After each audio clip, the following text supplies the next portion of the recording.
काँग्रेसमधलं नाराजी नाट्य शमवण्यासाठी थोरातांची आता एंट्री झालेली दिसते। बाळासाहेब थोरात उद्या धुळे दौऱ्यावरती असणार आहेत। श्याम सानेर यांची भेट घेऊन ते त्यांची नाराजी दूर करण्याचा प्रयत्न करणार आहेत।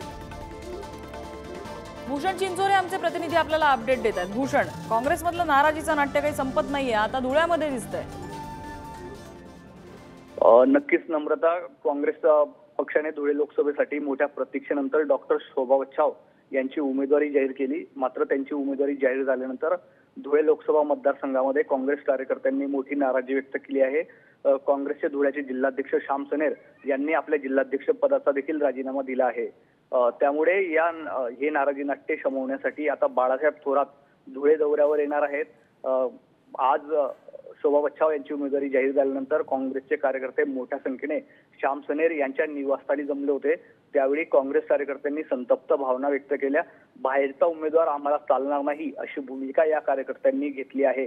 शोभा बच्छाव या धुळे लोकसभा मतदारसंघातील नाहीत, त्यामुळे त्यांच्याऐवजी दुसरा उमेदवार आम्हाला द्यावा, तो उमेदवार धुळे लोकसभा मतदारसंघातीलच असावा अशी आग्रही भूमिका या कार्यकर्त्यांनी घेतली आहे। तिकडे नाशिकचे जिल्हाध्यक्ष डॉक्टर तुषार शेवाळे यांनी देखील जिल्हाध्यक्ष पदाचा राजीनामा दिला आहे। त्यामुळे काँग्रेसमध्ये सुरू झालेलं हे नाराजी नाट्य शमवण्यासाठी आता बाळासाहेब थोरात हे धुळ्या दौऱ्यावर येणार आहेत आणि या दौऱ्यात ते श्याम सनेर यांची भेट घेतील व त्यांची नाराजी दूर करण्याचा प्रयत्न करणार आहेत। भूषण, धन्यवाद या सगळ्या माहितीबद्दल।